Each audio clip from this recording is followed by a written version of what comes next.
우리가 살면서 가장 놀라운 일이 하나님의 약속의 말씀이 우리 가운데 성취되는 겁니다. 그동안 말씀을 제대로 알지도 못했고, 또 말씀을 분명하게 붙잡지도 않고, 또 말씀에 철저히 순종하지도 않고, 그렇게 살면서 예수를 믿어도 진정한 예수 믿는 사람의 복을 누리지 못하고 살았던 일을 이번에 완전히 청산했으면 좋겠습니다. 여러분, 말씀대로 사는 것, 그게 가장 놀라운 일입니다. 우리가 살아가면서 재밌는 것도 좋은 것도 만족스러운 것도 많지만 가장 놀라운 것을 꼽으라면 하나님의 말씀이 우리 가운데 성취되는 겁니다. 정말 황홀할 정도입니다. 여러분이 이제 성경을 읽어 내려가실 때 노트를 하나 만드시든지 또는 컴퓨터에 파일을 하나 만드셔서 하나님이 주신 약속의 말씀들을 하나하나 이렇게 써보시기 바랍니다. 여러분의 것이 되어야 하니까 그저 여기도 쓰고 저기도 쓰고 하지 말고 아예 모아두시기를 바랍니다. 돈이 모이는 곳을 통장이라고 한다면 하나님의 약속의 말씀이 모이는 그런 정말 보배 창고를 꼭 가지시기 바랍니다. 여호와는 나의 목자시니 내게 부족함이 없으리로다. 이건 엄청난 말씀입니다. 말씀을 아는 것과 그 말씀이 성취된 삶은 완전히 다르죠. 나는 포도나무여 너희는 가지라. 이것도 엄청난 일입니다. 나를 믿는 자는 그 배에서 생수의 강이 흘러나오리라. 황홀할 정도입니다. 근데 말씀은 다 알기는 알고, 목사님 저도 그런 말씀 들어봤어요. 이렇게 언제까지 끝날 수는 없잖아요. 주님이 그 말씀을 내 삶 속에 성취시키셨습니다. 하나님이 우리에게 말씀을 주신 것은 말씀이 성취될 것이기 때문에 주신 것입니다. 그러므로 여러분이 말씀이 성취되어지는 것을 정말 믿고, 그리고 그 삶을 살기를 갈망하는 마음으로 하나님의 축복의 약속의 말씀들을 붙잡게 되기 바랍니다. 돈을 버는 게 그보다 더 좋을까요? 여러분이 성공해서 얻어지는 만족이 그보다 더 만족스러울까요? 게임에 빠진 사람들도 있는데 재미있으니까 하기도 하겠죠. 게임이 이거보다 더 재미있을까요? 하나님의 말씀이 내게 그대로 이루어졌다. 이번 사사기에도 붙잡을 말씀이 엄청납니다. 보통은 잘 보지 않는 성경입니다. 근데 그 말씀에서 얻어지는 복은 정말 상상할 수가 없습니다. 한 번은 홍정길 목사님이 저희 교회에 은퇴하시고 난 다음에 신년 집회에 오셨던 적이 있습니다.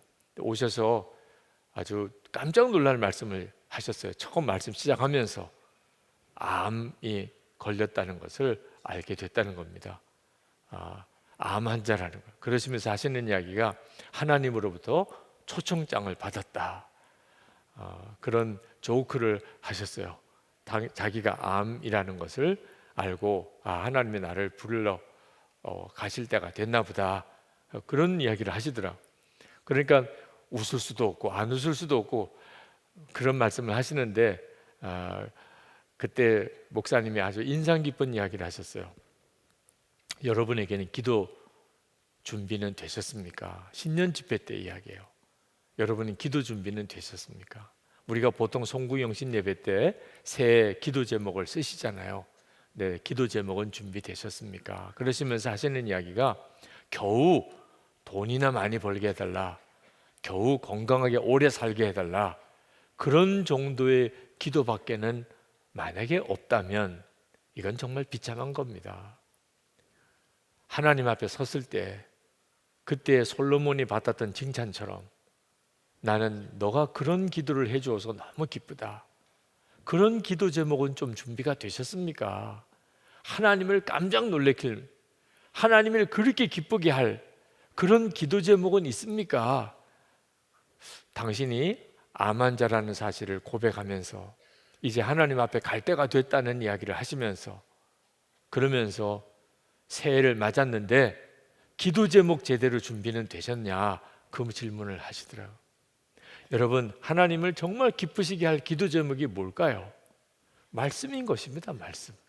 하나님의 말씀이 내 삶에 이루어지기를 원합니다. 이보다 더 하나님을 기쁘시게 하는 기도 제목이 없습니다. 그러니까 하나님의 말씀에서 그냥 은혜만 받지 말고 그 말씀이 내 삶에 그대로 이루어지기를 기도해야 합니다. 초대교회에 영지주의자들이 있었어요. 그 영지주의자들이 잘못한 것 중에 하나는 성경이 너무 어려운 책이라고 가르친 겁니다. 성경은 아무나 읽을 수가 없다는, 아주 영적으로 깊이가 있고 신학적으로 철학적으로 지식이 충분히 준비가 된 사람만 읽을 수 있는 아주 신비로운 책이라. 이건 완전히 거짓입니다. 그래서 성경을 가까이 하지 못하게 만드는 거예요. 뭐 읽어봐야 뭐 무슨 말인지 모르겠던 책일 거라고 그냥 상상을 그렇게 하는 겁니다. 아니, 성경이야 뭐 목사님들이나 해석하고 또 읽을 수 있는 책이겠지, 이렇게 생각하는 거예요. 종교개혁 때 성경을 영어로 독일어로 누구나 다 읽을 수 있는 책이라고 그렇게 성경 번역을 하면서 일어난 게 종교개혁이에요. 정말 예수님을 영접했고 성령께서 그 마음에 오셨다면 누구나 읽을 수 있는 책, 그 성경 말씀을 통하여 주님이 누구에게나 말씀하시고 그의 삶을 인도하신다고 그 믿음을 열어준 게 종교개혁이에요. 그리고 개신교회가 생긴 겁니다. 여러분, 주님을 만나고 싶습니까? 말씀을 보세요. 하나님의 계획을 알고 싶습니까? 하나님이 진짜 기뻐하는 기도 제목을 좀 붙잡고 싶습니까? 성경을 보세요. 말씀을 보시면 그 말씀 속에 엄청난 보배가 있습니다. 여러분이 옷 정리를 하다가 전에 입고 안 입던 옷 주머니에서 돈 100만 원이 나왔어요. 이게 웬 돈이냐 생각해 보니까 전에 잊어버렸다고 생각했던 돈. 이거 도대체 돈이 100만 원이 어디 갔지? 그런데 그 옷 속에다가 넣어둔 걸 한참을 지나서 발견했다면 얼마나 좋겠어요. 그죠? 공돈 100만 원이 생긴 거잖아요. 그죠? 이 사사기가 평소에 잘 안 읽던 성경, 늘 성경 통독하는 사람이 아니라면 보통은 그냥 안 읽고 지나가는 성경, 옛날 이스라엘의 역사라고만 생각하는 그 성경. 그런데 이 성경 속에 보배가 있어요. 정말 깜짝 놀랄 만큼. 돈 100만 원이 뭐예요?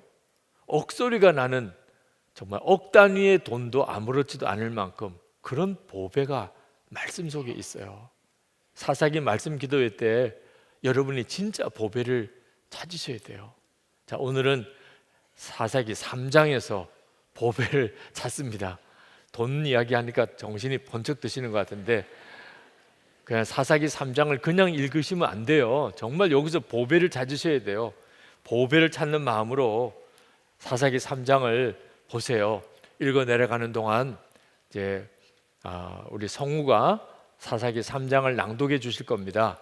여러분은 눈으로 같이 읽으세요. 읽으시면서 이거구나 이렇게 딱 느껴지는 부분, 요 구절이구나, 이게 보배구나, 이것이 내게 이루어지면 좋겠구나, 도대체 몇 개나 몇 구절이나 찾을 수 있는지 여러분들이 읽어 내려가면서 표시를 따라 해보시기를 바랍니다.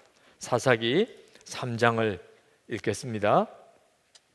여호와께서 가나안의 모든 전쟁들을 알지 못한 이스라엘을 시험하려 하시며 이스라엘 자손의 세대 중에 아직 전쟁을 알지 못하는 자들에게 그것을 가르쳐 알게 하려 하사 남겨두신 이방 민족들은 블레셋의 5 군주들과 모든 가나안 족속과 시돈 족속과 바알 헤르몬 산에서부터 하맛 입구까지 레바논 산에 거주하는 히위 족속이라. 남겨두신 이 이방 민족들로 이스라엘을 시험하사 여호와께서 모세를 통하여 그들의 조상들에게 이르신 명령들을 순종하는지 알고자 하셨더라. 그러므로 이스라엘 자손은 가나안 족속과 헷 족속과 아모리 족속과 브리스 족속과 히위 족속과 여부스 족속 가운데에 거주하면서 그들의 딸들을 맞아 아내로 삼으며 자기 딸들을 그들의 아들들에게 주고 또 그들의 신들을 섬겼더라.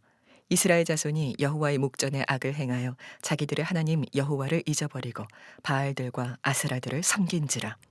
여호와께서 이스라엘에게 진노하사 그들을 메소포다미아 왕 구산 리사다임의 손에 파셨으므로 이스라엘 자손이 구산 리사다임을 8년 동안 섬겼더니 이스라엘 자손이 여호와께 부르짖음에 여호와께서 이스라엘 자손을 위하여 한 구원자를 세워 그들을 구원하게 하시니 그는 곧 갈렙의 아우 그나스의 아들 온니엘이라.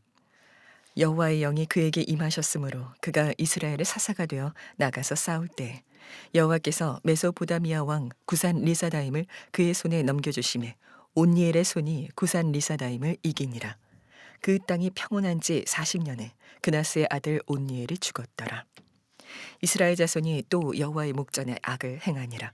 이스라엘 자손이 여호와의 목전에 악을 행함으로 여호와께서 모압 왕 에글론을 강성하게 하사 그들을 대적하게 하시매 에글론이 암몬과 아말렉 자손들을 모아 가지고 와서 이스라엘을 쳐서 종려나무 성읍을 점령한지라. 이에 이스라엘 자손이 모압 왕 에글론을 18해 동안 섬기니라. 이스라엘 자손이 여호와께 부르짖음에 여호와께서 그들을 위하여 한 구원자를 세우셨으니 그는 곧 베냐민 사람 게라의 아들 왼손잡이 에훗이라. 이스라엘 자손이 그를 통하여 모압 왕 에글론에게 공물을 바칠 때 에훗이 길이가 한 규빗 되는 좌우에 날선 칼을 만들어 그의 오른쪽 허벅지 옷 속에 차고 공물을 모압 왕 에글론에게 바쳤는데 에글론은 매우 비둔한 자였더라. 에훗이 곡물 바치기를 마친 후에 곡물을 메고 온 자들을 보내고 자기는 길갈 근처 돌 뜨는 곳에서부터 돌아와서 이르되 왕이여 내가 은밀한 일을 왕에게 아뢰려 하나이다 하니 왕이 명령하여 조용히 하라 하매 모셔선 자들이 다 물러간지라. 에훗이 그에게로 들어가니 왕은 서늘한 다락방에 홀로 앉아있는 중이라. 에훗이 이르되 내가 하나님의 명령을 받들어 왕에게 아뢰을 일이 있나이다 하매 왕이 그의 좌석에서 일어나니 에훗이 왼손을 뻗쳐 그의 오른쪽 허벅지 위에서 칼을 빼어 왕의 몸을 찌르매 칼자루도 나를 따라 들어가서 그 끝이 등 뒤까지 나갔고 그가 칼을 그의 몸에서 빼내지 아니하였으므로 기름이 칼날에 엉겼더라. 에훗이 현관에 나와서 다락문들을 뒤에서 닫아 잠그니라. 에훗이 나간 후에 왕의 신하들이 들어와서 다락문들이 잠겼음을 보고 이르되 왕이 분명히 서늘한 방에서 그의 발을 가리우신다 하고 그들이 오래 기다려도 왕이 다락문들을 열지 아니하는지라. 열쇠를 가지고 열어본즉 그들의 군주가 이미 땅에 엎드려져 죽었더라. 그들이 기다리는 동안에 에훗이 피하여 돌 뜨는 곳에 지나 스이라로 도망하니라. 그가 이르러 에브라임 산지에서 나팔을 불매 이스라엘 자손이 산지에서 그를 따라 내려오니 에훗이 앞서가며 그들에게 이르되 나를 따르라. 여호와께서 너희의 원수들인 모압을 너희의 손에 넘겨주셨느니라 하매 무리가 에훗을 따라 내려가 모압 맞은편 요단강 나루를 장악하여 한 사람도 건너지 못하게 하였고 그때 모압 사람 약 10,000명을 죽였으니 모두 장사여 모두 용사라 한 사람도 도망하지 못하였더라. 그날에 모압이 이스라엘 수하에 굴복하며 그 땅이 80년 동안 평온하였더라. 에훗 후에는 아나세 아들 삼갈이 있어 소모는 막대기로 블레셋 사람 600명을 죽였고 그도 이스라엘을 구원하였더라. 아멘, 아멘. 자, 보화를 찾으셨나요? 정신없이 지나갔습니다. 무슨 내용인지 다시 한번 좀 봤으면 좋겠습니다. 그런 분들도 있으실 겁니다. 말씀 기도의 시간이 그렇게 길지 않아서 미리 읽어오시도록 그렇게 부탁을 드립니다. 다음번부터는 또 석 장씩 이렇게 읽어야 되는 날도 있습니다. 꼭 미리 읽어오셔서 보화를 찾는 마음으로 이 말씀이 내게 성취되기를 원합니다. 그 약속을 찾는 마음으로 꼭 보시기 바랍니다. 한 번 더 혼자서 읽을 시간을 다시 한번 드리겠습니다. 이 시간에 한번 사사기 3장을 다시 한번 읽어가시면서 여기에 하나님이 내게 주실 약속의 말씀이 있구나 하는 구절이 무엇인지 적어도 하나 이상을 여러분이 꼭 찾으셔서 표시를 해 두시기를 바랍니다. 여러분 말씀에서 보화를 찾는 것이 악시 익숙지 않으신 분들이 있으십니다. 누구나 다 처음부터 잘 되는 일은 아니고 그러나 하나님은 반드시 우리가 주님 제게 보화 같은 말씀을 약속의 말씀을 주십시오라고 기도하고 말씀을 읽으면 반드시 하나님이 우리에게 말씀을 주십니다. 주님이 그렇게 여러분에게 말씀하시는 것을 여기 있는 사람 한 사람도 예외 없이 다 그 은혜를 받았습니다. 여러분에게 꼭 권해드리는 방법은 써보시는 겁니다. 하나님이 내게 이런 말씀을 주시는구나 라고 생각되는 대로 말이 되든지 안 되든지 성령께 의지해서 한번 단어다 문장을 써보시다 보면 정말 나중에는 놀라웠게 말씀으로 주님의 음성을 듣게 됩니다. 정말 사사기 3장에 보배 같은 말씀 있는지 제가 여러분에게 말씀에 대한 설명을 잠깐 드리고 이 말씀을 붙들고 기도하는 시간까지 오늘 가지려고 합니다. 먼저는 우리가 사사기를 읽을 때 관심을 가져야 될 것이 하나님이 가나안 땅을 젖과 꿀이 흐르는 땅이라고 주셨는데 이스라엘 백성들이 가나안 땅에 들어가서 왜 고생을 그렇게 많이 했는가? 그 땅이 진짜 젖과 꿀이 흐르는 땅이 안 되고 오히려 가시 같은 가나안 족속으로 인해서 엄청난 고통을 많이 겪었습니다. 왜 그런 일이 벌어졌는가? 우리들의 문제기도 해요. 우리들이 예수 믿으면 구원 받는다고 그렇게 약속하셔서 우리에게 예수 그리스도의 복음이 왔는데 예수를 믿고도 왜 우리의 삶에는 힘들고 어려운 일이 계속 많은가? 똑같이 사사기와 우리 상황이 크게 다를 바가 아닙니다. 그래서 우리에게 사사기가 필요한 거예요. 하나님께서 그 사사기를 통해서 우리에게 답을 주고 계십니다. 예수를 믿고도 왜 하나님의 은혜 가운데 살고 있지 못하는가? 이유가 도대체 뭔가?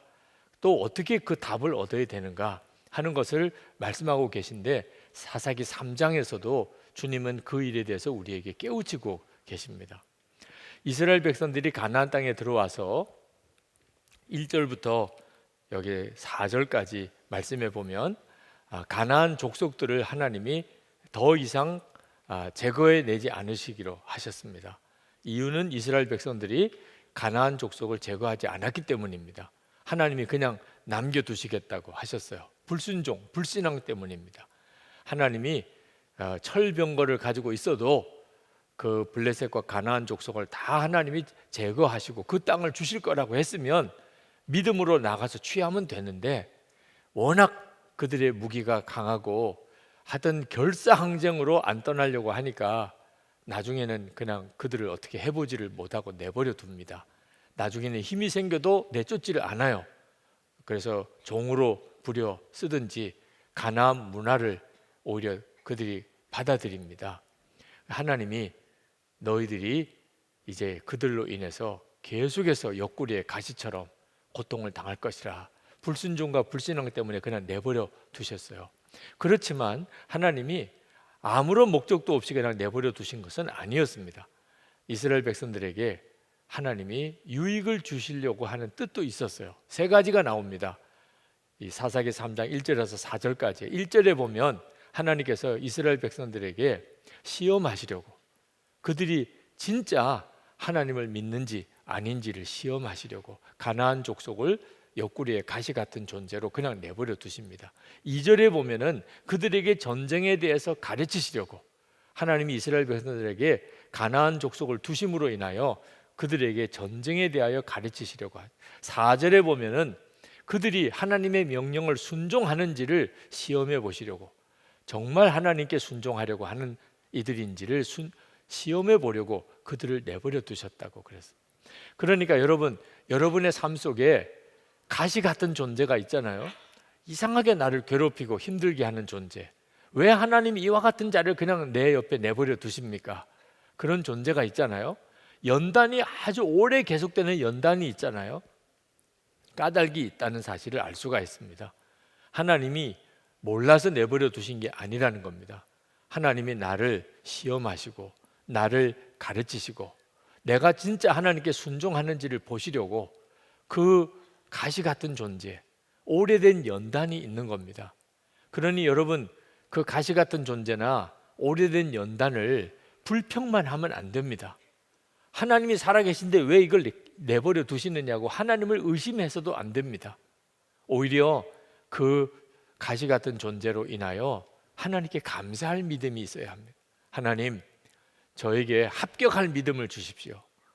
이런 육신의 가시 또는 옆구리의 가시 같은 존재 또는 오래된 연단, 이 일을 통하여 하나님 나를 믿음으로 가르치시고 훈련시키시고 그리고 하나님이 쓰실 수 있는 순종하는 성도가 되도록 세우십시오. 이제는 오히려 내가 이것을 감사하겠습니다. 합격하는 자가 되기만을 원합니다. 이렇게 기도를 해야 한다는 사실입니다. 오늘 이 시간에 여러분들에게 있어서 여러분에게 있어서 가시 같은 일, 오래된 연단에 대한 믿음이 완전히 바꾸어지게 되기를 축복합니다. 두 번째는 이스라엘 백성들처럼 세상에 대한 유혹에 빠져들지 않아야 한다는 교훈을 우리가 붙잡아야 됩니다. 6절에 보면 그들의 딸들을 맞아 아내로 삼으며 자기의 딸들을 그들의 아들들에게 주고 또 그들의 신들을 섬겼더라. 이스라엘 백성들이 가나안 땅에 들어와서 그 가나안 족속들과 이제 통혼을 합니다. 그리고 그들의 신을 섬겼다는 거예요. 이유가 있습니다. 이스라엘 백성들은 40년 동안 광야를 거쳐 왔습니다. 새로 어디 살 데도 없어요. 옷 하나 어디 가서 옷가게 갈 수도 없어요. 옷 한 벌 그냥 신었던 신고 40년을 살아온 거예요. 그러니 실제로 가나안 땅에 들어갔을 때 얼마나 꾀죄죄했겠어요. 근데 가나안 땅에는 정착해서 살던 도시가 있었어요. 그러니 그들의 문명이 이스라엘 백성들이 보기에는 너무나도 화려찬란했습니다. 사는 게 이렇게 살아야지, 이렇게 품 있게 살아야지, 집도 좀 짓고 가구도 좀 이렇게 마련하고 이쁘게 꾸미기도 하고, 야, 이렇게 좋은 문화들도 있는 거구나, 그렇게 생각이 들지 않았겠습니까? 그런데 그들이 누리는 그런 가나안 땅의 문화를 어떻게 하면 자기 것으로 삼을 수 있을 거예요? 그들의 자녀들과 우리 자녀들을 결혼시키는 겁니다. 그래서 서로 사돈 맺는 거예요. 그러면 사돈집에 가서 그들이 누리는 문화도 누리고 그들이 사는 그 모습도 배우고 살 수 있는 거죠. 그래서 자녀들을 서로 결혼시키게 되는 겁니다. 그래서 서로 사돈 관계가 되는 거예요. 이제 우린 남이 아니잖아요. 이렇게 되는 겁니다. 그런데 가나안 땅의 모든 문화는 그들이 섬기는 우상 숭배와 다 연결되어져 있습니다. 음식 하나도, 생활 습관 하나도 전부 우상 숭배와 관련이 있어요. 그러니 사돈이 시간이 나시나요? 오늘 우리 잠깐 같이 갈 데 있습니다. 어딥니까? 우리 신에게 제사하는 곳입니다. 근데 또 백절하게 안 간다고 할 수도 없잖아요. 사돈이 됐는데. 이렇게 따라다니다가 보니까 우상 숭배도 이제 하게 됐다는 거예요. 하나님의 백성들이 세상이 좋아 보이니까 세상 사람들 하는 대로 은근슬쩍 따라가다가 결국은 이스라엘 백성들이 하나님 앞에 크게 범죄하게 되는 겁니다. 그러니 우리가 이스라엘 백성이 타락하게 되는 과정을 정말 잘 이해해야 합니다. 세상 부러워하고 세상 좋아하고 세상 짝하다가 보면은 결국은 그 세상 따라가게 되는 거예요. 7절 말씀에 보면 이스라엘 자손이 여호와의 목전에 악을 행하여 자기들의 하나님 여호와를 잊어버리고 바알들과 아세라들을 섬긴지라. 이스라엘 백성들이 생각하기에는 그게 좋아 보였어요. 가나안 족속들하고 함께 평화롭게 어울려 잘 지내고 그들이 누리던 모든 문화나 또는 풍습을 자기들도 같이 따라하면 훨씬 더 풍요하게 살 것 같았어요. 자기들 생각에는. 근데 하나님 보시는 목전에서는 어떨까 하는 걸 생각을 안 했다는 거예요. 하나님 보시는 앞에서 범죄했다고 나옵니다. 우리도 앞으로 매사에 하나님 보신다는 것을 항상 잊으면 안 됩니다. 내 생각에는 옳아 보이지만, 이게 좋은 것 같아 보이지만 하나님 보시기에도 그런가? 근데 하나님 보시기에는 어떤지 잘 모르겠다. 성경 말씀을 봐야 됩니다. 성경 말씀 속에 하나님이 기뻐하시고 기뻐하지 않는 게 그대로 다 나와 있어요. 그러니까 하나님 보시는 목전에서 산다는 것은 항상 말씀을 펼쳐놓고 말씀을 주야로 묵상하며 사는 거죠. 거기서 판단해야 합니다. 하나님이 기뻐하시겠구나, 하나님은 싫어하시겠구나 하는 판단을 하고 살아야 돼요. 근데 이스라엘 백성들이 하나님이 보시는 목전에서 그들은 이방 민족하고 통혼하고 그들의 신을 섬기는 기가 막힌 죄를 짓게 됩니다. 그래서 하나님이 진노하세요. 그래서 이스라엘 백성을 메소포타미아의 왕 구산 리사다임의 손에 붙입니다. 그래서 8년 동안이나 메소포타미아 왕 구산 리사다임의 통치 아래 그들이 살게 돼요. 그러니까 그때부터는 이제 이민족의 지배를 받게 되는 거죠. 고통이 오기 시작을 합니다. 자, 세 번째, 환경이 어떠하든지 간에 하나님에 대한 바른 신앙 고백, 분명한 믿음을 고백하는 성도가 돼야 합니다. 9절 말씀에 보면 이스라엘 자손이 여호와께 부르짖음에 여호와께서 이스라엘 자손을 위하여 한 구원자를 세워 그들을 구원하게 하시니 그는 곧 갈렙의 아우 그나스의 아들 온니엘이라. 메소포타미아 왕 구산 리사다임의 통치 아래 8년 동안이나 고통을 당하다가 비로소 이스라엘 백성이 하나님께 부르짖습니다. 하나님 살려주세요. 그렇게 부르짖어요. 그때 하나님이 그 이스라엘 백성들의 부르짖음을 들어주십니다. 그럴 까닭이 하나도 없는데도 하나님이 이스라엘 백성과 약속을 맺으셨기 때문에 그들이 부르짖을 때 외면하지 않고 온니엘이라고 하는 사사를 세워서 그 메소포타미아 왕 구산 리사다임에게서 이스라엘 백성을 건지세요. 근데 이 온니엘이라고 하는 사사가 어떤 사람이었는지에 대해서는 성경에 나와 있질 않습니다. 그냥 믿음의 가문 갈렙의 사위예요. 그렇지만 그 이름이 뜻하는 메시지가 있습니다. 온니엘이라고 하는 이름의 뜻은 여호와 하나님이 나의 힘이시다, 그런 뜻이에요. 이름이 그래요. 참 여러분 한번 생각해 보세요. 은행에 갔는데 여호와는 나의 하나님이시다, 고객님 오세요, 이렇게 했다는 거예요. 네. 이름이 그러니까 그러면서 거기 은행에 있는 사람 다 쳐다볼 거 아니에요. 이름이 여호와는 나의 하나님이시다는 이름이라니 누구야 도대체 그런 이름, 그죠? 여러분이 어디 관공서에 갔을 때도 성함이 뭐세요? 여호와는 나의 하나님이십니다. 아니, 성함이 뭐냐고. 그게 제 성함이에요. 제 이름이에요. 여호와는 나의 하나님이시다. 이렇게 됐다는 겁니다. 근데 그 이름의 의미가 그 시대가 말입니다. 다 이방 민족들하고 통혼하고 이방신에게 가서 절하는 것이 그게 뭐 어때? 그게 더 재미있게 사는 거지. 우리 가나안 땅에 들어와서 여기 있는 사람들 사는 것 좀 봐. 우리보다 다 수준이 높잖아. 우리가 이 사람들하고 같이 살면 이 수준 다 우리가 누리는 거잖아. 이방신들도 적당하게 믿고 사는 게 일반적인 풍조가 되어버렸던 그때 온니엘은 이름 자체가 여호와 하나님이 나의 힘이시다, 이런 이름이었더니 온니엘이 어떤 믿음으로 살았던 사람인가를 알 수가 있는 거죠. 마치 우리가 세상에 나가서 예수님은 나의 왕이시다, 맨 이렇게 고백하고 산다면, 나는 죽었습니다. 죽기는 뭘 죽어? 아니요, 저는 죽었습니다. 예수님이 내 생명이십니다. 나는 예수님 한 분이면 충분합니다. 나는 죽고 예수로 삽니다. 우리가 이렇게 이야기하면 세상 사람들이 다 이상한 사람 취급하지 않겠습니까? 이름 자체를 그렇게 바꾸는 거는 뭐 있을 수가 없는 일이라 하지만 그래도 나가서 우리가 그렇게 고백하고 그렇게 노래하고 그렇게 나를 소개하고 당신 누구십니까? 저는 예수 믿는 사람입니다. 이렇게만 하는 것도 좀 유별나게 보이잖아요. 저 예수쟁이, 아주 정말 지독한 예수쟁이야. 여러분이 여러분 자신에 대해서 이제는 분명하게 그렇게 하고 살아야 한다. 지금이야말로 정말 그렇게 하고 살아야 될 때입니다. 예수 믿는다고 그렇게 고백을 하니까 지켜지는 것도 있어요. 세상 사람들이 저 사람은 어차피 뭐 술 담배는 안 하겠고, 아유 저렇게 지독하게 예수 믿는다고 고백하니 무슨 뭐 봉투, 돈 봉투 이렇게 주고받는 일도 안 하겠고, 아주 그냥 세상 사람들이라는 포기해버린 사람, 저 사람은 철저하게 하나님만 믿는 사람이래. 이렇게 살아야 한다는 거죠. 그러니까 하나님이 온니엘을 택하신 거예요. 우리도 이 세상 사는 동안 우리의 태도를 명확하게 할 필요가 있습니다.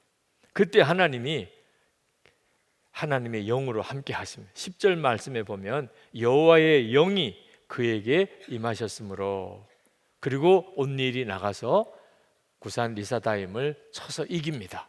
여호와의 영이 함께 하셨기 때문이에요. 누구에게 여호와의 영이 함께 하시죠? 내가 예수 믿는 사람임을 분명히 고백하는 사람에게. 예수님 나의 왕이십니다. 나에게는 왕이 계십니다. 나는 이미 죽었습니다. 예수님이 내 생명이십니다. 맨 이렇게 고백하고 사는 사람. 24시간 주님 바라봅니다. 예수 동행 일기를 나는 매일 씁니다. 이렇게 명확하게 나는 예수님의 사람이다. 이제는 주님과만 동행한다. 우리도 우리의 믿음의 태도를 명확하게 해야 하나님이 나와 함께 하심이 명확해지게 되는 것입니다.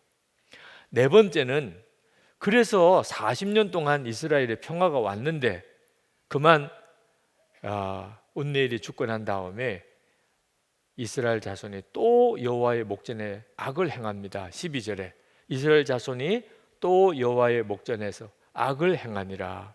이스라엘 자손이 여호와의 목전에 악을 행함으로 여호와께서 모압 왕 에글론을 강성하게 하사 그들을 대적하게 하시매. 여기 모압 왕 에글론이 이스라엘을 18년 동안 지배하는 일이 벌어지게 됩니다. 이 모압은 사실 이스라엘의 친족이에요. 아브라함의 조카 롯의 후손들입니다. 그러니까 이방인이라고 말할 수가 없는 이들이에요. 그렇지만 혈통으로는 아브라함의 친족이고 이스라엘의 친척이지만 신앙이 문제예요. 이 모압과 암몬은 이스라엘과 같은 혈통이었지만 그들은 여호와 하나님을 섬기지 않고 그모스라고 하는 신을 섬기는 그런 족속들이 됩니다. 그래서 그들이 영적으로는 완전히 이방인이 되어버리는 거예요. 그래서 하나님 앞에서 이스라엘 백성을 아주 괴롭히는 그런 족속이 됩니다. 끊임없이 이스라엘 역사에 모압과 암몬은 이스라엘과 아주 적대적인 관계가 되죠. 그때 모압 왕 에글론이 여리고성을 점령합니다. 이스라엘에게 있어서 여리고성은 가장 풍요로운 도시예요. 종려나무 성읍이라고 그렇게 성경에 묘사를 했는데 그 아주 오아시스 비옥한 물들이 있는 그 사막지대에 숲이 아주 우거져 있는 성지순례 가면 늘 가보게 되는 그런 여리고성을 빼앗깁니다. 근데 그 여리고성을 이스라엘이 어떻게 차지했느냐 하면 한 번 창으로 싸워보지도 않고 그 성을 빼앗습니다. 가나안 땅에 들어갔을 때 첫 성이에요. 그 성을 하루에 한 바퀴 돌고 7째 날에는 7번 돌고 그리고 와 하고 함성을 지르고는 여리고성이 무너집니다. 그래서 하나님이 이스라엘과 함께 하신다는 증거로 주신 성이 여리고성이에요. 그런데 그 성을 모압 왕 에글론에게 뺏긴 거예요. 하나님이 이스라엘을 떠나셨다는 뜻이기도 합니다. 그들이 겪는 이 영적인 고통은 참 컸지요. 네. 그들이 정말 비참해지게 됩니다. 이스라엘의 정체성을 잃어버리게 돼요. 이스라엘의 정체성은 하나님을 믿는 건데 그들이 지배하는 모압 왕 섬기는 신은 그모스입니다. 그러니 조공을 바치고 그리고 그들이 섬기는 모압 왕이 섬기는 신을 그들도 섬겨야 되니 이스라엘 스스로가 하나님의 택한 백성이라는 정체성을 완전히 잃어버리게 되죠. 우리가 일본과 지배를 당할 때 그때 신사참배가 우리에게는 아주 마음 아픈 일이었습니다. 일본 신을 섬기라는 거죠. 꼭 그 심정이었던 거예요. 18년 동안 그 고통을 당합니다. 그때 하나님이 사사를 들어 쓰십니다. 그때 택한 사사가 에훗이에요. 15절에 보면 이스라엘 자손이 여호와께 부르짖음에 여호와께서 그들을 위하여 한 구원자를 세우셨으니 그는 곧 베냐민 사람 게라의 아들 왼손잡이 에훗이라. 하나님이 에훗이라는 사사를 세웠다는데 왼손잡이라는 별명을 굳이 인용을 해요. 이유는 있죠. 베냐민 지파인데 왼손잡이라는 게 특별했던 겁니다. 베냐민은 이름의 뜻이 오른손의 아들이라는 이름을 가진 지파예요. 벤, 아들, 냐민, 오른손의 아들이라는 뜻입니다. 베냐민 지파의 의미예요. 그 오른손의 아들이라는 말은 오른손이 가지고 있는 이미지가 있죠. 아주 강력한 힘, 용사들이다 그런 뜻이죠. 그런데 그 베냐민 지파 중에서 왼손잡이였다. 지파 이름이 오른손의 아들인데 왼손잡이. 우리도 이전에는 제 어릴 때만 해도 왼손잡이는 흉이었어요. 왼손잡이는 그건 정상인이라고 이렇게 취급을 못 받고 굳이 오른손을 쓰도록 강요당하고 뭔가 좀 이상한 결격이 있는 사람처럼 그렇게 취급을 받았었어요. 근데 이름 자체가 오른손의 아들인 베냐민 지파에게서는 어떤 취급을 받았겠어요? 그러니까 에훗은 사람들로부터 사실은 따돌림을 당하고 뭔가 온전하지 못하다고 평가받는 아주 약점이 많은 사람이었던 겁니다. 근데 하나님이 굳이 그 에훗을 택하신 거예요. 그리고 그 에훗에게 하나님의 영이 임합니다. 그래서 그 에훗의 마음속에 자기 민족에 대한 안타까움이 생겨요. 그리고 에글론, 모압 왕 에글론의 통치를 받는 것에 대한 마음의 격분이 일어납니다. 그래서 그 에글론을 죽이려고 하는 마음이 생겨요. 내가 해야 되겠다. 근데 뭐 에훗이라고 무슨 방법이 뚜렷이 있겠습니까? 그때 에훗이 생각합니다. 내가 왼손잡이잖아. 그러니 보통 무장은 이 왼쪽에다가 칼을 차는 거거든요. 그래서 오른손으로 그 칼을 뽑아서 싸우는 건데 자기는 왼손잡이니까 굳이 왼쪽에 칼을 찰 필요가 없어요. 그래서 이제 오른쪽 허벅지 옷 속에다가 칼을 단도를 숨깁니다. 그래서 왼손으로 칼을 쓸 수 있을 기회를 노리는 거죠. 근데 모압 사람들이 볼 때 이 사람이 위험한 사람인가 아닌가 보면 왼쪽에 칼을 찾는지를 보잖아요. 근데 아무 무장이 없어요. 그러니까 저 사람은 무슨 싸울 의사도 없고 무기도 없구나 이렇게 마음을 이렇게 풀어놓은 사람이 되죠. 조공을 바치려고 모압 왕 에글론에게로 갑니다. 그때 이제 기회를 봐서 그 에글론을 칼로 찔러 죽이려고 칼은 오른쪽 허벅지에다가 숨겨놓고 갑니다. 근데 기회가 안 생기는 거예요. 그래서 조공만 바치고 돌아 나오게 됩니다. 그때 에훗이 참 안타깝지요. 한번 자기가 에글론을 죽이고 싶었는데 이게 기회를 못 잡고 돌아오니까 돌아오다가 19절에 보니까 어디 가서 멈추냐 하면 길갈 근처 돌 뜨는 곳에서 잠깐 멈춥니다. 이 길갈 근처 돌 뜨는 곳이라는 이 말의 의미는 하나님의 임재를 상징하는 돌들이 있는 곳이라 그런 뜻입니다. 채석장이라는 의미도 있고. 자, 길갈이 왜 하나님의 임재가 있는 돌들이 있는 곳일까요?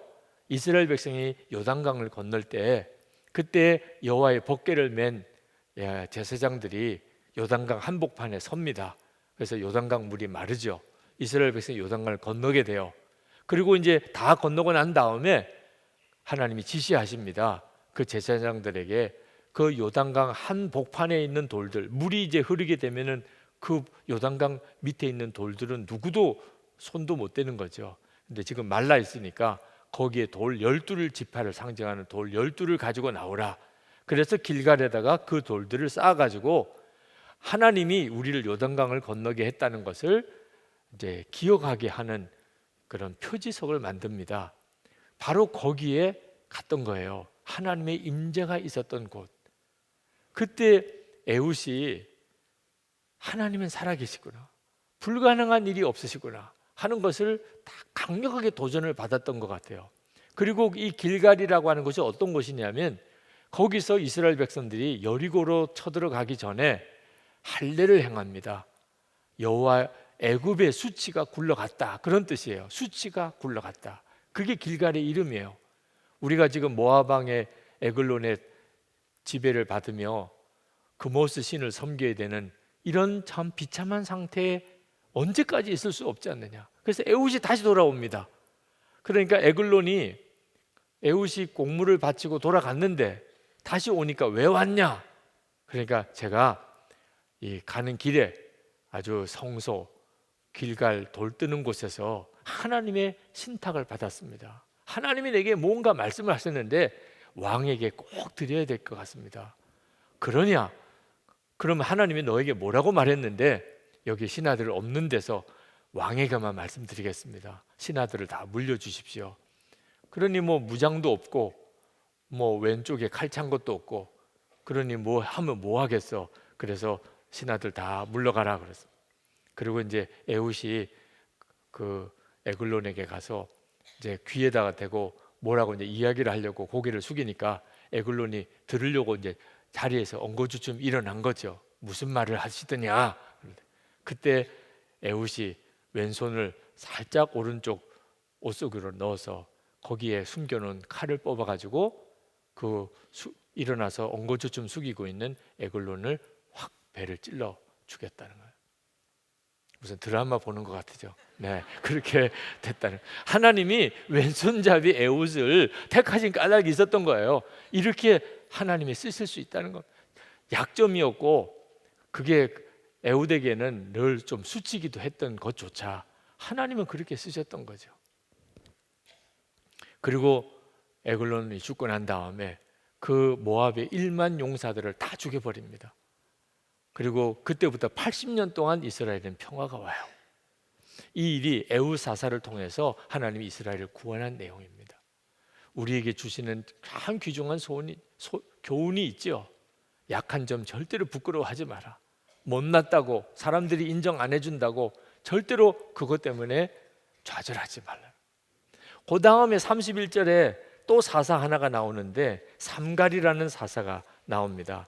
이 삼갈이라는 사사는 이름이 이방인 이름이에요. 이스라엘의 12지파의 이름이 아닙니다. 에훗 후에는 아나세 아들 삼갈이 있어 소모는 막대기로 블레셋 사람 600명을 죽였고 그도 이스라엘을 구원하였더라. 근데 이 삼갈이 스토리는 거의 나오지 않고 그냥 소모는 막대기 가지고 블레셋 사람 600명을 죽였다. 그렇게 이스라엘 구원했다는 그 딱 한 줄만 나옵니다. 무슨 스토리가 있는지도 모르겠어요. 그냥 소모는 막대기 그것 가지고 블레셋 사람 600명을 죽였다. 무슨 영웅답지는 않아요. 영웅다우려면 좀 뭔가 폼나는 그런 전과가 있어야 되는데 무기가 겨우 소모는 막대기 같으니. 그런데 블레셋 사람 600명이나 죽었어요. 그 블레셋 사람은 철 무기를 가지고 있었던 사람들인데 막대기 가지고 그 철기 문명 무기를 가진 블레셋 사람 600명을 죽였다. 생각해 보면 참 대단한 거죠. 그죠? 또 블레셋 사람들도 굉장히 아팠을 것 같아요.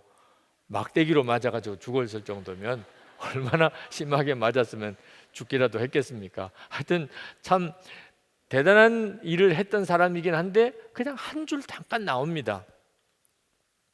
근데 제가 이 말씀을 묵상하면서 하나님 앞에 그냥 마음에서부터 뜨거운 기도가 나오더라고요. 하나님, 10줄 10장에 걸친 스토리가 안 나와도 좋은데 나중에 뒤에 삼손 같은 사사 이야기나 또는 레위인의 타락 이야기는 굉장히 길게 나옵니다. 거기에 비하면 한 줄이라도 좋으니 하나님의 종이었다.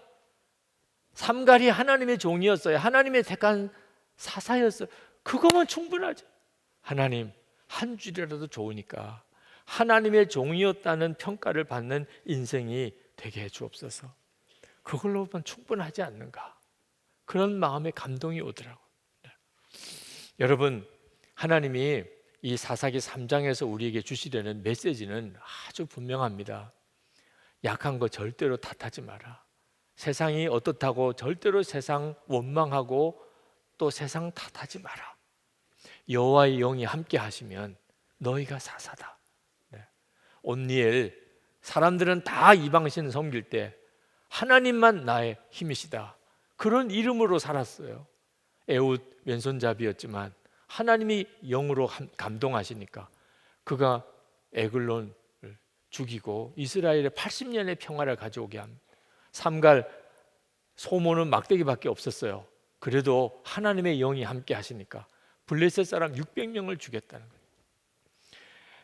고린도전서 1장 27절부터 보면 하나님께서 세상에 미련한 것들을 택하사 지혜 있는 자들을 부끄럽게 하려 하시고 세상에 약한 것들을 택하사 강한 것들을 부끄럽게 하려 하시며 하나님께서 세상에 편한 것들과 멸시받는 것들과 없는 것들을 택하사 있는 것들을 폐하려 하시나니 이는 아무 육체도 하나님 앞에서 자랑하지 못하게 하려 하심이라.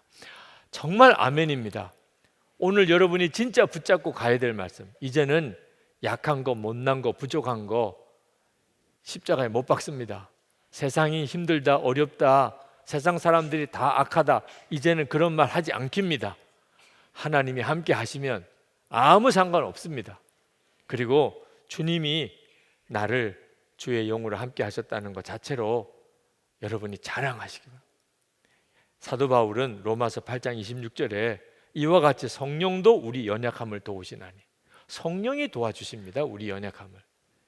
그리고 고백하기를 내가 약한 것을 자랑하리라. 고린도후서 11장 30절에 내 능력이 약한 데서 온전하여짐이라. 고린도후서 12장 9절에 그게 사도 바울의 고백이었습니다.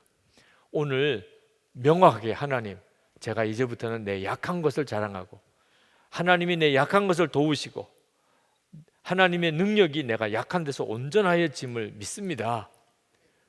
여러분이 분명하게 붙잡으시기 바랍니다. 제가 열등감에 참 고통을 당할 때가 있었어요. 설교 때문에 특히 열등감에 사로잡혔었습니다. 그때 하나님이 고린도전서 1장 27절에서 29절 약한 자를 택하여 쓰신다는 말씀을 주셨을 때 처음에는 믿어지지 않았어요. 그런데 결국은 이건 믿음으로 받아야 되는 거구나. 그래서 하나님 앞에 믿겠습니다. 그 고백을 하고 그렇게 울었어요. 여러분, 하나님의 말씀을 진짜 믿는 것이요 보통 역사가 아닙니다. 그냥 알고만 지나면 아무 능력이 없습니다. 하나님의 말씀은. 여러분이 하나님의 말씀을 진짜 믿게 될 때 그때부터 여러분의 삶에 역사가 일어납니다. 저는 하나님의 말씀, 약한 자를 택하여 쓰신다는 말씀을 믿겠다고 고백하고 그리고는 진짜 꼬꾸라져서 울었어요. 제 어깨에 열등감의 멍에가 그날 꺾어지는 것 같았어요. 설교 잘하려고 하기보다 그냥 정확하게 주님의 말씀을 전하는 것이면 충분하다 깨달았게 됐어요. 오늘 이 밤에도 여러분들이 이제 여러분을 그렇게 괴롭히던 열등감, 못났다, 나는 안 된다, 그리고 세상은 너무 악하다, 사람들은 다 이상하게 산다, 세상은 정말 말세가 되나 봐, 이 일에 대한 불평, 원망이 다 끝나게 되기를 바랍니다. 세상은 아무리 악해도 하나님의 영으로 택하는 자는 하나님 뜻대로 살게 되고 그리고 온 세상이 하나님의 구원의 도구가 되는 것입니다. 이제 우리 기도하는 시간을 좀 갖겠습니다. 사사기가 주는 말씀을 붙잡고 우리 기도하겠습니다. 첫 번째 말씀은 1절부터 4절까지 말씀을 가지고 하나님, 가시 같은 존재, 불평하고 원망하고 미워하지 않겠습니다. 오히려 감사하고 그로 인해 기뻐하고 오히려 사랑으로 섬기고 하나님, 시험을 반드시 이기는 자가 되겠습니다.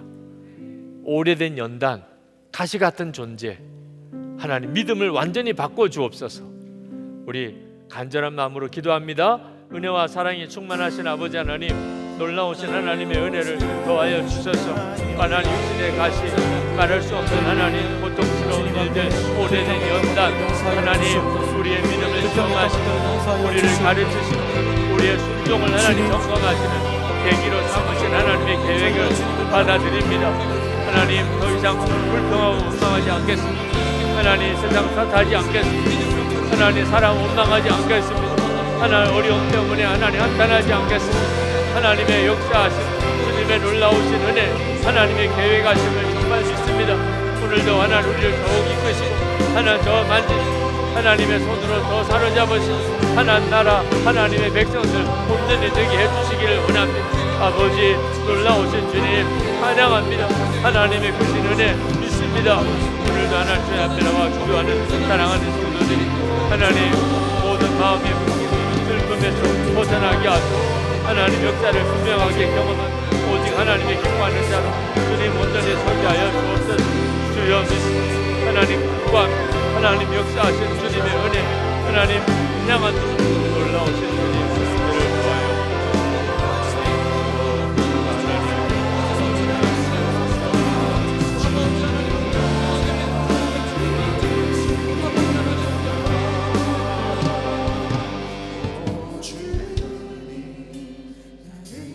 구절 말씀을 붙들고 기도합니다.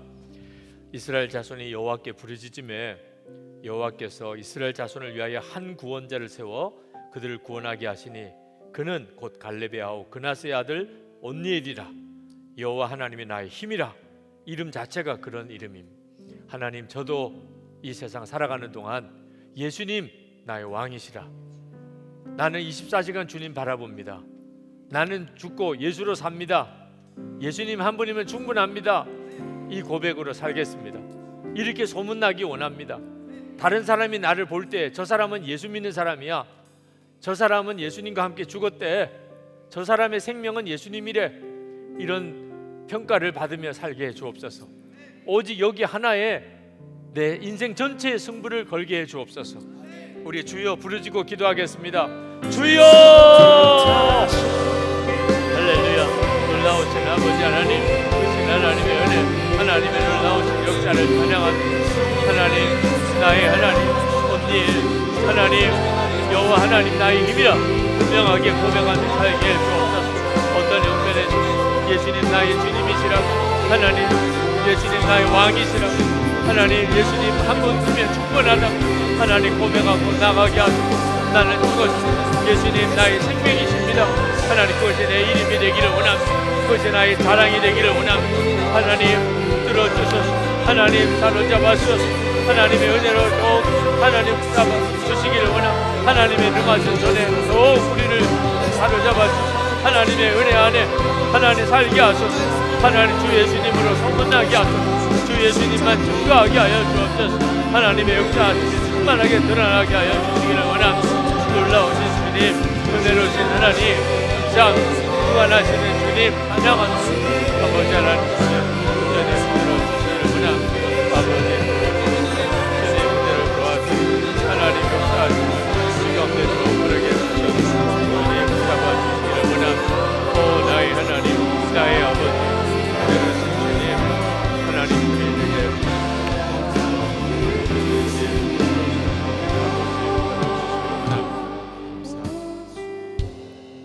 17절에 에글로는 매우 비둔한 자였더라.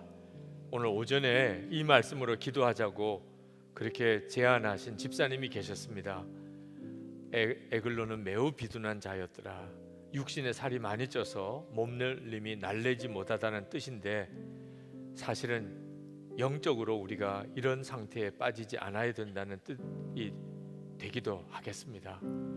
우리 자신도 그렇지만 우리 가족들, 남편, 아내 또는 부모, 자녀, 또 형제들 영적으로 우둔해져서 둔해져서 분별이 안 되고, 하나는 뜻도 분별 못하고 시대도 분별 못하고 말씀으로 살지도 못하고 기도도 제대로 못하고, 주님 이런 상태에 빠지지 않게 해 주옵소서. 2020년 한 해는 나 자신도 우리 온 가족들 다 하나님 앞에 영적으로 반듯하게 서게 하소서. 매일 주님과 동행하는지 일기도 쓰고 1시간 기도도 하고 매일 말씀 묵상하고 늘 주님 앞에 순종의 삶을 올 한 해 살아가게 해 주옵소서. 우리 가족 한 사람 한 사람의 이름을 불러가면서 우리 간절히 기도하겠습니다. 은혜와 사랑이 충만하신 아버지 하나님, 크시고 놀라운 하나님의 은혜, 하나님 역사하심을 우리 가운데 부어주시기를 원합니다. 하나님 주의 주관하시고 하나님 사로잡아 주시기를 원합니다. 아버지 하나님 정신 차려 살기를 원합니다. 하나님의 기뻐하는 뜻대로 살기를 원합니다. 하나님 영적으로 게으르지 않게 하소서. 적당히 살지 않게 하소서. 1시간 기도, 말씀의 묵상, 완전한 순종, 하나님 매일 일기를 쓰기, 또한 연합하며 그렇게 살게 해주소서. 아버지 사랑하는 성도들, 하나님 저들의 형편, 하나님 가족들 한 사람 한 사람 새해를 하는 용도를 깨어 하나님 앞에 용사같이 하나님이 기뻐하시는 자로 그렇게 온전히 세워지게 하여 주시기를 원합니다. 놀라우신 주님의 은혜, 놀라운 하나님의 역사를 하나님 부어주셔서 하나님의 놀라운 은혜로 주님 우리를 사로잡아주셔서 하나님 역사 우리 가운데 충만하게 드러나게 하여 주셔서 주님 감사한 은혜로 같이 해주시기 원합니다. 하나님 들어주셔서 주님 감사합니다. 이 시간에는 오늘 말씀의 가장 중요한 기도입니다. 그동안 내 약점이라고 생각했던 것에 매여 있던 것이 오늘 완전히 해결되기를 원합니다. 질그릇 같은 나 자신만 보지 않게 해주셔서 하나님이 쓰시기로 하시면 내 약점이 오히려 더 크게 쓰임을 받을 수 있음을 믿게 하소서. 주 예수님이 보배이신 주 예수님이 나와 함께 계심을 분명히 알게 해 주옵소서. 하나님의 택하신 그는 곧 베냐민 사람 게라의 아들 왼손잡이 에웃이라. 15절 말씀입니다. 주님 제 연약함을 쓰소서. 제 연약함을 자랑하며 살게 하소서. 이제는 더 이상 열등감 때문에 좌절하지 않게 하소서. 못한다고 핑계하지 않게 하소서. 오히려 내 약한 것을 오히려 사람들에게 고백하고 자랑하며 살게 하소서. 우리 주여 한번 부르짖고 기도하겠습니다. 주여! 아버지 하나님, 하나님의 은혜를 보여주시기 원합니다. 하나님 역사하시고 하나님의 충만하신 은혜를 하나님 우리 가운데 부어주시기 원합니다. 하나님의 충만하신 은혜를 우리를 언제나 사로잡으시고 하나님의 능력의 손에 우리를 붙잡아 주시고 하나님의 기뻐하는 자로 우리를 하나님 주시기를 원합니다. 아버지 원합니다. 주님의 역사하시고 주님의 놀라우신 은혜를 하나님 찬양하고 또 찬양하고 하나님의 그 일하시고 오늘도 하나님 우리의 심령 속에 있기를 원합니다. 주 예수 그 일이 여겨주셔서 하나님의 은혜로 함께 하소서. 주님의 역사를 도와주셔서 하나님의 일을 보여주셔서 아버지 하나님 하나님의 일이 되기를 원합니다. 하나님의 살아계신 미친이 역사하시며 안중인이 되기를 원합니다. 주님의 손에 그렇게 쓰여지기 원합니다. 하나님 손에 그렇게 살기를 원합니다. 주의 들어주시기 원합니다. 하나님의 역사가 일어나게 되기를 원합니다. 주님 운전에 사로잡아 주셔서 감사합니다. 31절에 삼갈 에웃 후에는 아나세 아들 삼갈이 있어 소모는 막대기로 블레셋 사람 600명을 죽였고 그도 이스라엘을 구원하였더라. 그도 이스라엘을 구원하였더라. 하나님 한 줄이라도 줬사오니 주의 종이었다고 내 인생이 기록되기를 원합니다. 시편 84편 10절에 보면 내 하나님의 성전 문지기로 있는 것이 줬사오니 그렇게 다윗이 고백합니다. 성전 문지기로 있는 게 얼마나 행복한 일인가. 하나님의 성전에 문지기로 있으면서 구원받은 자들이 성전에 들어오는 것을 다 맞이할 수 있는 그런 자리에 설 수 있다면 그건 황홀한 일일 것 같습니다. 우리가 하나님 앞에 큰 욕심을 가지고 위대한 사람이 되지 않아도 우리는 이미 이 시대의 사사입니다. 10절에 보면 여호와의 영이 그에게 임하셨으므로 그게 사사의 자격입니다. 그런데 우리 모두는 지금 다 여호와의 영이 임한 사람입니다. 가정에서, 일터에서, 교회에서 우리는 다 지금 이 시대의 사사입니다. 주님, 저를 사용하소서. 하나님, 이 영적으로 황폐한 때에 하나님의 살아계심의 증인으로 써주셔서 한 줄이라도 좋습니다. 하나님의 사람이었다고 그렇게 인정되는 그 삶을 살게 해 주옵소서. 우리 주여 부르짖고 기도합시다. 주여! 아버지 하나님, 놀라우신 하나님, 주의 크신 하나님, 주님의 은혜로 도와주신 하나님, 역사하신 주님 감사합니다.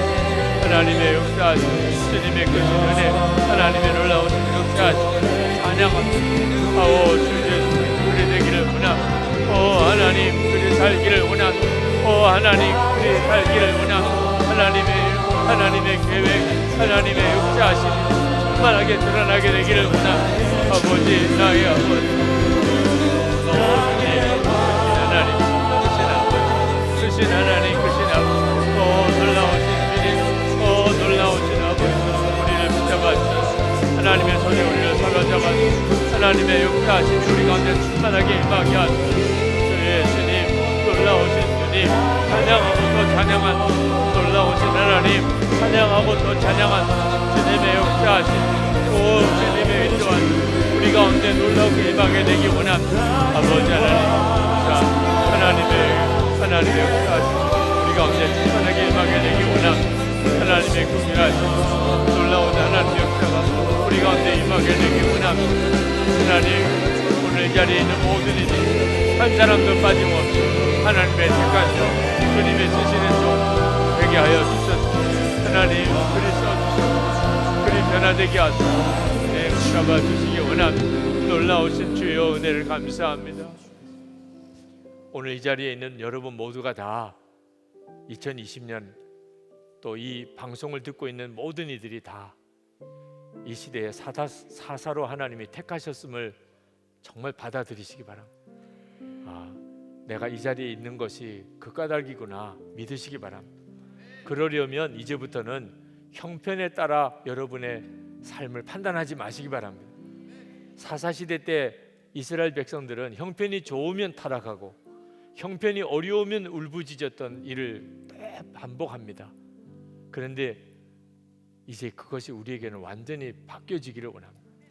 우리의 모든 분별 기준은 주님과의 관계입니다. 형편이 아무리 좋아도 돈도 많고 건강하고 문제도 없고 그래도 기도를 제대로 못하고 말씀 묵상하지 못하고 주님과 늘 동행하는 살을 일기로 계속 쓰고 나누지 못하고 주님과 관계가 문제가 있다면 지금 심각한 위기 가운데 빠져 있는 겁니다. 비록 내가 지금 힘들고 어려워도 주님과 관계가 깊고 또 뜨겁다면 아주 잘 가고 있는 겁니다. 모든 잘 되고 못 되고의 판단 기준은 주님과의 관계입니다. 돈 많이 가진 사람 보고 잘 산다고 말하지 않기로 합시다. 주님과 친밀히 교제하면 잘 사는 겁니다. 하나님 이 기준 가지고 2020년 살게 되기를 원합니다. 제 모든 판단의 기준이 이제는 주님과의 관계이기를 원합니다. 우리 같이 기도합시다. 주여 도우시고 하나님 같이 하신 하나님의 은혜를 감사합니다. 하나님 우리의 순간 하나님 우리의 기준이 철저하게 주님과의 친밀한 관계 속에 있기를 원합니다. 우리가 다 같이 가기를 원합니다. 우리의 가족들이 우리 온 교우들이 하나님 다 같이 하나님 앞에 서게 되기를 원합니다. 하나님의 기뻐하는 자로 서게 되기를 원합니다. 하나님의 놀라우신 은혜 가운데 서게 되기 원합니다. 나의 아버지 나의 하나님 은혜로우신 아버지 특별하소서. 하나님의 능하신 손에 안수하소서. 주님의 손으로 안수하소서.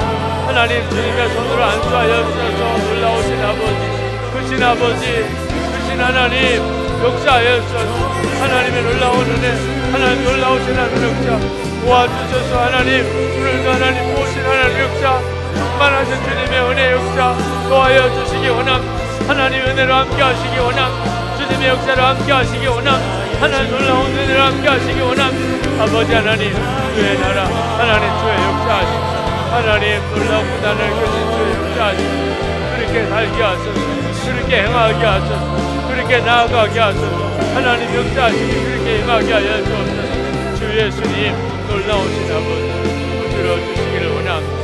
하나님 역사를 보여 주시기 원합니다. 오 놀라우신 주님 은혜로우신 아버지 붙잡아주소서. 오 주 예수님 주어주셔서 하나님 같이 하소서. 주님 오늘 우리 매일 합심기도 같이 하겠습니다. 우리 목사님 누가 휴대폰에 매일 합심기도 제목이 있는 거 저를 좀 주시기 바랍니다. 여러분도 휴대폰 꺼내셔서 오늘 문자로 받은 매일 합심기도 여러분에게 와 있을 겁니다. 이 시간에 세 가지 우리 매일 합심기도 가지고 기도하겠습니다. 하나님의 나라와 이 민족과 한국 교회를 위해서 우리 기도하는 시간을 갖겠습니다. 정말 생명처럼 여러분 지키시기를 바랍니다. 새해에 먼저 기도할 것들을 먼저 기도하기를 원합니다. 여러분 가지고 있는 휴대전화에 나오는 매일 합심기도 같이 읽겠습니다. 하나님의 나라가 속히 이 땅에 임하게 하소서. 성도들이 예수님을 믿는다 하면서 불법을 행하는 일이 없게 하소서. 십자가의 복음이 죄와 세상을 이기고 마귀와 자아를 꺾는 승리의 복음으로 경험되게 하소서. 작은 죄라도 여지를 남겨두지 않는 삶을 갈망하며 하나님으로부터 오는 거룩함을 누리며 살게 하소서. 아멘. 이 남북한이 속히 복음으로 통일되게 하소서. 무력으로 대화를 이끌어 가려는 김정은의 모든 계획이 무산되게 하시고 악한 북한 정권이 무너지게 하소서. 자유와 인권을 유린당하는 북한의 백성들이 속히 해방되고 복음이 들어가게 하소서. 김국기 목사, 김정옥 목사, 최충길 선교사, 장문석 집사가 속히 풀려나게 하소서. 3. 한국 교회가 속히 정결해지고 성령 충만하게 하소서. 각 교회마다 신년의 기도에 불이 붙게 하소서. 기도의 부흥이 모든 교회에서 일어나게 하소서. 성도들이 합심하여 기도하고 성령의 인도함을 받는 기도가 일어나게 하소서. 4. 신년 말씀 기도회를 통해 성도들 개인과 가정이 회복되는 역사가 일어나게 하소서. 계속되는 교육관 건축에 주님의 은혜가 풍성하게 하소서. 아멘. 예수님의 이름으로 기도합니다. 아멘. 감사합니다. 여러분이 가지고 있는 책자 25페이지를 펼치시기 바랍니다. 열방 기도를 하겠습니다. 오늘은 북한, 최악의 기독교 박해 국가인 북한을 위해서 기도합니다. 북한은 2002년 이후로 18년 동안 연속으로 세계 기독교 박해 보고서에 의하면 박해 지수 1위인 나라입니다. 남한은 세계에서 유례를 찾아볼 수 없는 선교의 부흥이 일어났던 나라고, 북한은 세계 박해 지수 1위인 나라, 18년 연속으로 1위인 나라입니다. 북한의 지하교회 성도수가 얼마나 되는지는 도무지 알 수가 없습니다. 그러나 분명히 있다는 것은 확인이 되고 있습니다. 오랜 기간 동안 북한 사람들을 만나 복음을 전하고 그들을 훈련시켜 사역자로 파송한 선교사들이 확인을 한 일입니다. 20만에서 최대 60만 명까지도 보는 이들도 있습니다. 그러나 그 중에 상당수가 정치범 수용소에 수용되어 있습니다. 우리가 기도를 안 할 수가 없는 일입니다. 우리가 편안하다고 잊어버리면 그 자체가 큰 죄가 된다는 사실을 기억해야 하겠습니다. 우리 책자에 있는 기도 제목 같이 읽겠습니다. 북한 주민들을 위한 인권 개선과 종교 자유, 식량 및 의료 지원이 지혜롭게 진행되게 하소서. 이 박해받는 북한 성도들이 임마누엘 하시는 성령님의 임재가 충만하여 박해 가운데 견디고 인내할 뿐 아니라 기쁨의 찬송이 있게 하소서.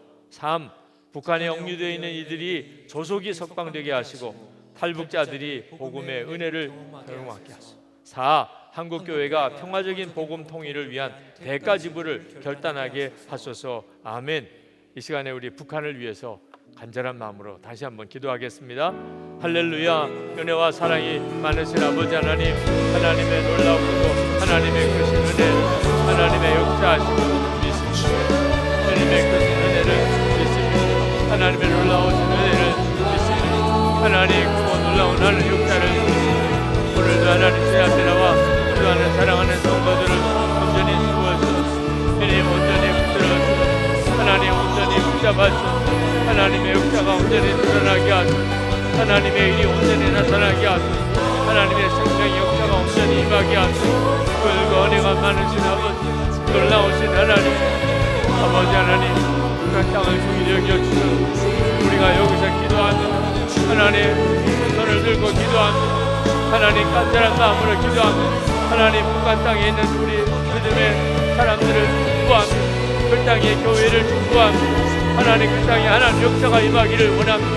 놀라우신 아버지 붙잡아서 하나님의 크신 은혜로 함께 하소서. 하나님의 역사가 충만하게 임하게 하소서. 주기를 여겨주셔서 하나님의 은혜가 놀라우게 임하게 하소서. 살아계신 주님 은혜를 들어주시는 주 하나님의 충만한 은혜로 주님의 사로잡아 주시기를 원합니다. 하나님 놀라우신 은혜로 주님 붙잡아 주시기를 원합니다. 주님 나의 주님 나의 하나님 갈망하는 원합니다. 하나님의 역사가 놀라운 하나님의 은혜가 충만하게 임하게 되기 원합니다.